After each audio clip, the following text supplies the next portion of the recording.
right, guys, so we're 3 loads in, and I'm going to tell you about them. I'm not going to do a truck reveal yet. My truck is still, I've got tarps in my front seat. I've got snow chains in my front floorboard. Yes, I wanted to make money, so I just threw crap together, and I'm trying to roll and make money. So, I'm going to try to cover the past week. I left last Friday. Today is Saturday, October something. Hell, I don't know. Let's see when it is. The 29th, October 29th. So I left the Friday before that. And so I was in Missouri, Springfield. I got my load at 8 o'clock Friday morning. Excellent load, absolutely excellent paying load. It was 4 massive electrical transformers that were heading from Missouri to Florida. So I left out to go get those. I'm on my way to pick them up. Mistakes were made by me, not with the load itself. But I'm on the phone with my buddy Daniel, and he's like, "Hey dude, did you pick up your trip sheets and your permit book and your comm checks and all that?" And I'm like, "No, I got trip sheets. I did get trip sheets. I didn't get the permit book or comm checks and I didn't get chains." So I was like, well, shit. I guess I called my fleet manager. Like, "Hey dude, I screwed up. What do I do?" He's like, "Just route back." My pickup was only 130 miles from there, and it didn't take me out of my way, but just a few miles to come back and hit them. Didn't add a lot to my trip. So that trailer that I picked up first thing that morning, 0 issues with it. When I done my inspection, when I went through outbound, 0 issues with the trailer. When I come back that afternoon, I had no marker lights on it. So that became a fiasco really quick. They told me it was my truck. So I had to disconnect the trailer, take my truck to the tractor shop, Bay 21. He's looking through it. He finds a fuse that is blown, replaces the fuse, sends me back to hook up to the trailer. Still no issues. So we know that the issue is with the trailer. So I take the trailer over to the trailer shop. Excellent guys. Absolutely excellent guys. It's dark. It's starting to rain a little bit. It's kind of cold. The guy in the tractor shop, Bay 21, he was phenomenal too. Took him about 2.5 hours to find the problem with the trailer. There was a short in one of the wires behind the little bulkhead. So they finally got that short fixed, replaced the trailer plug on the trailer, and I'm on my way. So it's late at night. I'm like, where am I going to park? I don't have a ton of time left on my clock. So they told me about the new Loves that was built, I believe, in Kabul, on Highway 60, right there in Missouri. So that's where I headed to. Found parking there. There was like 3 spots left, and I got into one. It's the one that nobody wants. There was 2 blindside spots, and then the one that nobody wants to park in. I'm not doing blindside, so I took the one that nobody wanted to park in. After 42 to 46 pull-ups, I got it in there. That was great. The guy that was trying to get out had a pretty good show there. It wasn't 42 or 46 pull-ups. It was like 4 or 5 maybe, but we'll go with 42. Got up the next morning. I had my spot. Saturday, I had a spot that I was going to drive to because I couldn't deliver until Monday.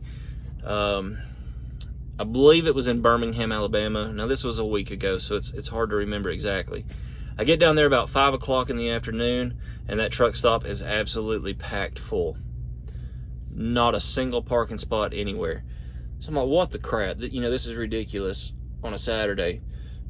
Well, that was the last truck stop before I hit little 2-lane back roads and stuff. And I didn't have enough time on my clock to get to the next set of truck stops. So I had to backtrack, added about 50 miles to my overall trip, back up to I-20, and found parking for the night. Got up Sunday, done the same thing. I had me a spot that was 23 miles from my O2. I drove to that truck stop, packed at 3:45 on a Sunday afternoon. Not a single parking spot on the lot. So I had to go up, cross right over the Florida-Georgia line, and exit 1 on I-95. That is my favorite pilot. The food there is fantastic. The parking lot is massive.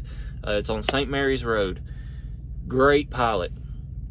Got parked for the night. That put me about 31 miles from my O2. Got up the next morning. I couldn't deliver till 9 o'clock in Jacksonville. Got there, delivered. Then I had to go to Orlando for another delivery. Then I had to go to Tampa, and then I had to go to Fort Myers. Well, by the time I left Tampa, every one of these were so freaking tight, it's ridiculous to get into. I didn't have enough time on my clock to make it to the Fort Myers before 5 o'clock. Now, my delivery time was by Tuesday afternoon at 5. So I wanted to be everything off the truck Monday, but I couldn't make it. So Tuesday morning, I had to get up and deliver to Fort Myers. That was the worst one. They'd been hit pretty hard by the hurricane a couple weeks ago. A lot of trash on the side of the roads, and I had to cut through these little neighborhoods to get to the electrical department in the very back of this neighborhood. That was sketchy. But we got it done. No problems there. Got a load out of Mulberry, Florida to Holly Springs, North Carolina. A load of construction steel, structural steel. Massive I-beams. Never hauled anything like that. I put more straps on that thing. I probably could have held the Empire State Building down with as many straps as I put on that. It was a heavy load, like 43 something, almost at my max. Got it secured, and it never moved. It never budged, and I drove it all the way up to Holly Springs, North Carolina. Awesome delivery. Massive, just absolute massive construction site. And I had to pull, they had to escort me down in there. I had to stop and call. They sent somebody up to bring me down into this construction site. That is cool. That is about, for flatbed, that is the coolest part of this job for me. Got way down in there. My truck is nasty. Like, there's mud everywhere. I got to get a bath this week for the truck. Got everything delivered, got it all set. I wish I'd have got more pictures of it in there. I will post some pictures. I don't think I got a picture on the construction site at all. But we come out of there, and I was going on a 34-hour reset at home. But I was 4 hours from home, and I had 2 hours and 38 minutes on my clock. Of course, that's Wednesday afternoon. So I drove and got as close to home as possible and stopped for the night. Got up at 4 o'clock the next morning, Thursday morning, and drove in. Screwed myself up on that because that ended my 34-hour reset at 6 o'clock Friday afternoon yesterday. In flatbed, that's a bad thing. Loads on Fridays are few and far in between, and usually not the best. It's slim pickings. So they sent me a load first load that I've rejected. It was pick up today. It was a 400-mile deadhead, and then it was deliver Thursday in Arizona, which means that my first week of running and having a truck payment, I would have zero revenue because it delivers after 4 o'clock Wednesday. That's not going to happen. I couldn't put myself in the hole my second week out here, first week of having a truck payment. So I denied it. I took a less paying load that I can deliver Tuesday. Cannot deliver before Tuesday, but it covers all of my expenses and will still put a couple $100 in my pocket. If I can't get another load to drop Tuesday morning, drop it by Wednesday. But I didn't want to go that far into the hole my second week out here. So this one, it picked up 2 hours from my house, a little over 2 hours from my house last night. I got to sleep at the shipper. That was fantastic. I was the only truck in the parking lot. It was quiet. I opened my window up. It was cool outside. I slept like a baby last night. And the total mileage after picking up is 905 miles. So I've got Saturday, Sunday, and Monday to cover 905 miles. I drove today until I have 540 miles left, and I stopped about 2 o'clock today. And I'm going to do the same tomorrow. I'm going to cut that 540 in half, drive that tomorrow. I don't want to sit all day long at a truck stop. So I want something to do throughout the day. So I'm going to spread that the last 500 miles out over 2 days and deliver first thing Tuesday morning. I done that to myself. I should have picked a load up out of North Carolina and then took my 34. That would have stretched out and let me deliver like maybe Monday or something. Lesson learned on that one. That's a hard lesson learned, because I'm going to be sucking wind financially this week. Speaking of finances, I'm going to end this video over a little over 10 minutes.